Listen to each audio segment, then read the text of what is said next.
morning, everybody. Happy Sabbath. Welcome to our Right Before segment here at Philadelphia Seventh-day Adventist Church. I want to thank every one of you who are here and watching from home. I just want to say I hope you had a blessed week. And without further ado, I want to show who we got up here today. We got an outstanding athlete. We also got an outstanding student. This was our district play. What was that? First team all district. Yeah, yes, sir. Second team all academic for Yes, sir. basketball. And then we have at the last track meet, what you get? 5 gold medals? Yes, All sir. these first place? Killing it, straight killing it. So without Thank this, of course, this is my girlfriend who is Miss. Hello, I'm Juliana Ledesma, and thank you for having me today, Damien. Of course, it's no problem. Without further ado, let's get right into it. Okay. Today, I just want to focus on, the current events. We cover topics here. Mm-hmm. And what's been going on this past week, we've been looking at, I'm sure everybody heard about this news that happened. And Yeah. we saw this mask mandate got removed. Mm-hmm. Governor Abbott, he actually took that back. So how do you feel about that? Like, how you feel about that getting removed? Well, to be completely honest, I feel like he's being very, inconsiderate about, Texan lives and stuff like that, because just because you remove something does not mean something is still not there. The pandemic is very real. Corona is still a thing. And so I feel like by removing this and or making it a point to show that you care by removing these, it's really just going to put a stress on the economy and as well as the people and their lives. And a lot of people are going to be suffering after this takes place. And for him to say that it's going to better things and it's going to get everything back to normal.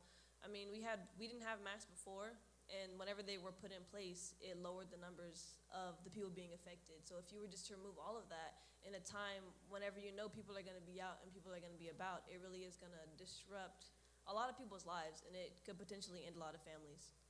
So. Yeah, I definitely feel you. It's going to put a lot of strain and stress on the situation. Mm-hmm. Because looking at it, of course, I've been looking at the numbers on a weekly trend, Mm-hmm. and we're going down. But that's because everybody's wearing these masks and we're getting these vaccines out. Mm-hmm. He's rushing it, right? You think Yeah. that, of course, right? Yeah, rushing it is just about right, and I think it really is just to fulfill like a personal agenda, because I mean, as we all know, the snowstorm also hit, and it messed up a lot of the business that was going around. Nobody was doing anything, and so I feel like it's just to cover up a couple of things. But if people are dying, then you should automatically say it, and you should honestly have a proud heart and just be like, no, we're keeping these masks in place because they've been proven effective. Right. So yeah. Of course. And I agree with you. I think another thing about it, too, is that removing this mandate, you gotta remember that you have a lot of, I would say a lot of people who move with arrogance in their spirit. So, of course, it's not a thing where when they take it away, it's, everybody automatically says no more masks, we just doing it regular. A lot of stores are still going to keep those things in place, but it's going to be at a local level. Right. And because of that, these people are going to come in and be like, oh, well, my governor said. Right. So you're going to have a lot of disruption at that level too, right? Especially because when they first implemented the whole mask thing in the first place, people were throwing fits and messing up stores and just doing a bunch of crazy stuff. And so now that they're actually lifting it, and there's still businesses who have put this mask mandate in place, you can't take that away from them because you're endangering other people, and you are also putting them at risk. And for people who are saying that our lives matter and this is all supposed to be something that we should stand for, they don't really care if they're not trying to do what they can to keep everybody safe. It's not just about one person; it's about us as a community. Right. It's a lot of things. It's a lot of selfishness, I think, too. There's a lot of people that are not looking at the full grand scheme of things rather than their own personal agendas. And moving with that, I want to ask you, how do you think Texans are going to respond to this? Well, whenever we first got the news, I know a lot of people on my Snapchat, Twitter, and Instagram, they were all posting "Don't be a fool, wear your mask." And so I feel like for the most part, people do have their heads on straight. You're gonna have a couple of bad apples of the bunch, and you're gonna have a couple bad sheep. But I really do feel like we're gonna try to hold it down. We're gonna try to keep it together because there are of course, there's a lot of ignorant people, and you can't of course stop that. But you have a lot of good people as well, and you also have a lot of good good intellects in the in Texas that just know right from wrong. Yeah, And intellects. yeah, it's as simple as that. You know the virus is still here. It's not just gonna go away overnight, and just because you lift this mask mandate, it's not just gonna leave. Like it's not. That's not how that works. But I really do feel like people are taking the initiative to actually to stick to it and to stick to wearing the mask because they help us. And I mean, it is uncomfortable. I mean, you get acne. Oh well, big deal. But you saved your life, and you've potentially saved others as well. That's another thing. You got to focus on not just yourself, of course, but when you wear a mask, you don't do it for yourself necessarily. You do it so you don't give somebody else something. Of course, right? I agree with you. Yeah. I saw a lot of that too, and I hope a lot of people keep that same idea. Is that okay? He said that, but let me analyze the situation before I make decisions based off of what somebody else tells me I should do. Right. Right. And I mean, again, just to reiterate, like nobody is going against anybody here. It is just simply something that is just in place to save people's lives. Like nobody wants to just like wake up one day and hear their family member has just passed away from a virus that could have been prevented if they just followed these simple guidelines or simple rules that were put in place. And yeah, that's pretty much just how it is. It's plain and simple. You wear your mask, and if you do happen to get it, you at least know that you are at least staying safe in the process, and it might not even be that bad, and or you potentially saved other people because you have had the virus. Yeah, of course. Another thing, though, real quick, how you think like people our age are gonna respond to this? Because I've seen like some mixed emotions when it comes from kids our age. Well, we actually took a survey at our school just this past whenever they first did it, and they were saying, how do you feel about the mask? We did in our English class, and everybody was saying, I think this is one of they're like, I think that I should run for governor. I was like, what? And they were like, yeah. They're like, I have more common sense than a grown man. And everybody was saying that it's just because like they're here to help us again. They're here to save us, And I mean, they're not 100% this, 100% that, but they will prevent the spread for the most part. And so a lot of people, they were just saying they're like, no, this is stupid. We're going to keep wearing the mask. We're going to keep doing what we have to do to stay safe. And then their select few, and they were like, well, I think it's a great thing because, like we could stop breathing and just a bunch of all the excuses that we got whenever the mask mandate was first put in place.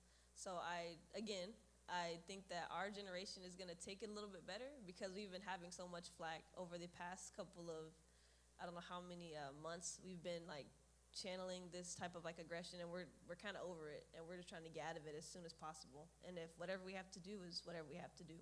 Yeah, I definitely agree with you. I think also a lot of people our age is my aunt and my uncle generation before us would tell me it would have been hard for them to be in the situation that we are in right now. And as young people, I think we, like you said, we do have a lot of pent up frustration and anger that we have to find a way to channel through these times when we don't have what we used to having. Exactly. Right. And especially because we live in this microwave, this popcorn microwave generation we are. Yes. We want something right now when we want to have it right now.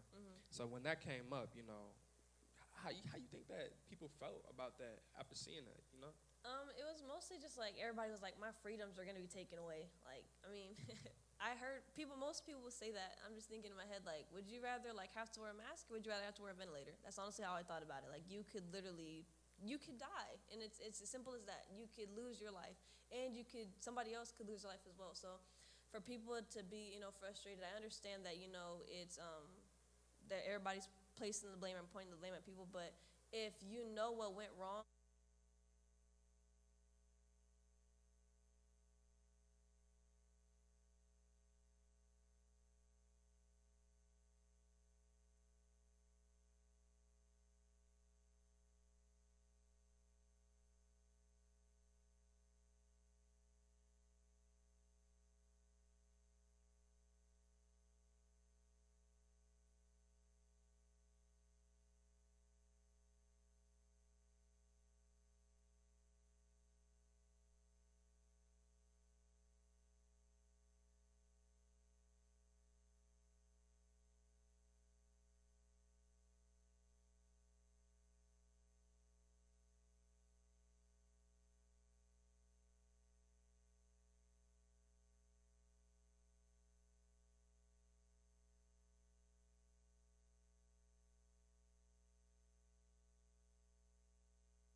Bye.